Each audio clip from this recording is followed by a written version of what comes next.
ತಾಳ್ಮೆಯಿಂದ ಪೂರ್ತಿ ವಿಡಿಯೋ ಕೇಳಿ. ಇದು ನಿಮ್ಮ ಒಳ್ಳೆಯದಕ್ಕಾಗಿಯೇ. ಸ್ನೇಹಿತರೆ, ಹೆಣ್ಣು ಸಂಸಾರದ ಕಣ್ಣು ಅಂತಾರೆ. ಹೆಣ್ಣು ಮನೆಗೆ ಮಹಾಲಕ್ಷ್ಮಿ ಅಂತಾರೆ. ಹೆಣ್ಣು ನಂದಾದೀಪ ಅಂತ ಹಿರಿಯರು ಹೇಳುತ್ತಾರೆ. ಅಂತಹ ಹೆಂಗಸರು ತನ್ನ ಗಂಡನಿಗಾಗಿ ಈ ಕೆಲಸಗಳನ್ನು ಮಾಡುವಾಗ ಯಾವತ್ತೂ ಕೂಡ ನಾಚಿಕೆ ಪಡದೆ ಮಾಡಲೇಬೇಕು.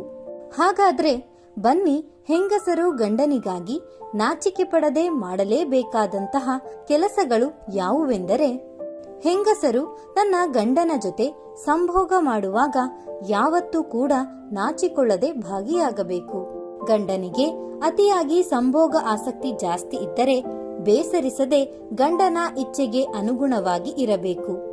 ಇಲ್ಲದಿದ್ದರೆ ಸಂಸಾರದಲ್ಲಿ ವಿರಸ ಉಂಟಾಗುತ್ತದೆ. ಹೆಂಗಸರೇ, ಗಂಡನಿಗೆ ಸಂಭೋಗ ಮಾಡುವ ಆಸಕ್ತಿ ಅತಿಯಾಗಿದ್ದರೆ ಈ ಕೆಲವು ವಿಷಯಗಳನ್ನು ತಿಳಿಸಿ. ಸಾಯಂಕಾಲ ಸಮಯದಲ್ಲಿ ದಂಪತಿಗಳು ಸಂಭೋಗ ಮಾಡಬಾರದು. ಈ ತಪ್ಪಾದರೆ ಕೆಟ್ಟ ಗುಣದ ಮಕ್ಕಳು ಜನಿಸುತ್ತಾರೆ ಎಂದು ಶಾಸ್ತ್ರದಲ್ಲಿ ತಿಳಿಸಿದ್ದಾರೆ.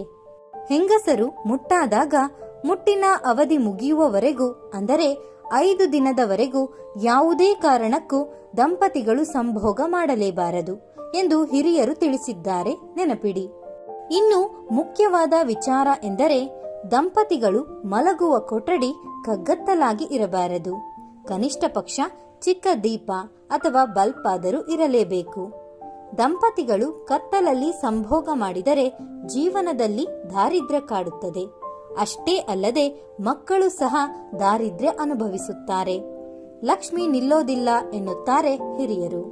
ಇನ್ನು ಗಂಡಸರು ಸಂಭೋಗ ಮಾಡಿದ ನಂತರ, ಅಂದರೆ ಬೆಳಗ್ಗೆ ಎದ್ದ ನಂತರ ಕಡ್ಡಾಯವಾಗಿ ತಲೆ ಸ್ನಾನ ಮಾಡಲೇಬೇಕು. ನಂತರವೇ ದೀಪಾರಾಧನೆ ಮಾಡಬೇಕು ಮತ್ತು ಇನ್ನಿತರ ಕೆಲಸ ಮಾಡಬೇಕು.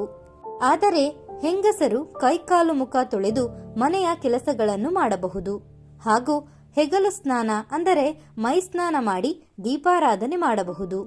ಆರೋಗ್ಯದ ದೃಷ್ಟಿಯಿಂದ ಹೆಂಗಸರು ಪ್ರತಿದಿನ ತಲೆ ಸ್ನಾನ ಮಾಡಬಾರದು. ವಾರಕ್ಕೊಮ್ಮೆ ತಲೆ ಸ್ನಾನ ಮಾಡಿದರೆ ಸಾಕು. ರಾತ್ರಿ ಗಂಡನ ಪಕ್ಕ ಮಲಗಿದಾಗ ಗಂಡನಿಗೆ ಕಿರಿಕಿರಿಯಾಗುವ ಯಾವುದೇ ವಿಚಾರಗಳನ್ನು ಮಾತನಾಡಲೇಬೇಡಿ. ಯಾವುದೇ ಸಾಲದ, ಮಕ್ಕಳ ಅಥವಾ ಇನ್ಯಾವುದೇ ಬೇಸರ ಅಥವಾ ಕೋಪ ತರುವ ವಿಚಾರ ಬೇಡ. ಗಂಡನ ಬಳಿ ನಗುತ್ತಾ ಮಾತನಾಡುತ್ತಾ ಮಲಗುವುದು ಒಳ್ಳೆಯದು. ಏಕೆಂದರೆ ಮಲಗುವ ಮುನ್ನ ದುಃಖದ, ಕೋಪದ ವಿಚಾರ ಮಾತನಾಡುವುದು ಒಳ್ಳೆಯದಲ್ಲ. ಅದು ನಿಮ್ಮ ಸುಖ ಜೀವನದ ಮೇಲೆ ಕೆಟ್ಟ ಪರಿಣಾಮ ಬೀರುತ್ತದೆ. ಸ್ನೇಹಿತರೆ, ಗಂಡ ಹೆಂಡತಿಗಾಗಿ ಕಷ್ಟಪಟ್ಟು ದುಡಿದು ಸಂಸಾರವನ್ನು ನಿಭಾಯಿಸುತ್ತಾನೆ. ಅವನ ಆಸೆಯಂತೆ ಹೆಂಗಸರು ನಡೆದುಕೊಳ್ಳಬೇಕು. ಪತಿ ಸಂಭೋಗದ ವಿಷಯದಲ್ಲಿ ಯಾವ ರೀತಿ ಆಸೆ ಪಡುತ್ತಾನೋ ಆ ರೀತಿ ಹೆಂಗಸರು ಸಂಭೋಗ ಕ್ರಿಯೆಯಲ್ಲಿ ಭಾಗಿಯಾಗಬೇಕು. ಇದರಿಂದ ಗಂಡನಿಗೆ ಹೆಂಡತಿಯ ಮೇಲೆ ಇನ್ನಷ್ಟು ಪ್ರೀತಿ ಹೆಚ್ಚಾಗುತ್ತದೆ. ಸ್ನೇಹಿತರೆ, ಇನ್ನು ಹೆಂಡತಿಯಾದವಳು ತನ್ನ ಗಂಡನ ಸುಖದಲ್ಲಿ ಮಾತ್ರ ಭಾಗಿಯಾಗದೆ ಅವನ ಕಷ್ಟದಲ್ಲೂ ಕೂಡ ಭಾಗಿಯಾಗಬೇಕು. ಪ್ರತಿಯೊಬ್ಬ ಹೆಣ್ಣಿಗೆ ಗಂಡನಿಲ್ಲದೆ ಪ್ರಪಂಚವಿಲ್ಲ.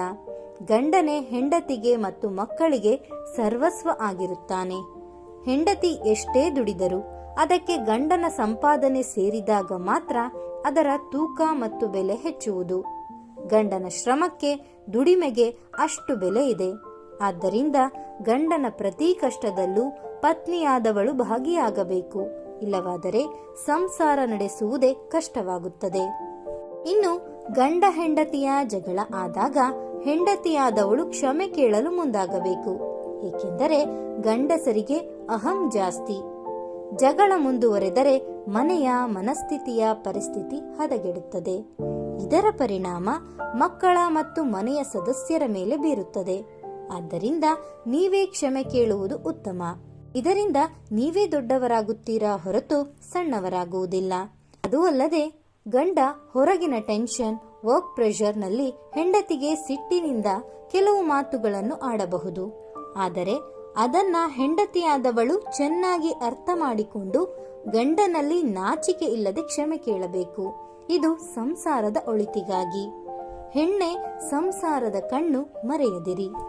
ಸ್ನೇಹಿತರೆ, ಈ ಮಾಹಿತಿ ನಿಮಗೆ ಇಷ್ಟವಾದರೆ ದಯವಿಟ್ಟು ಲೈಕ್ ಮಾಡೋದನ್ನ ಖಂಡಿತ ಮರಿಬೇಡಿ. ಹಾಗೂ ಮತ್ತಷ್ಟು ವಿಡಿಯೋಸ್ಗಳಿಗಾಗಿ ನಮ್ಮ ಚಾನಲ್ ಅನ್ನು ಸಬ್ಸ್ಕ್ರೈಬ್ ಮಾಡಿಕೊಳ್ಳಿ. ಕೇಳಿದ್ದಕ್ಕಾಗಿ ಧನ್ಯವಾದಗಳು.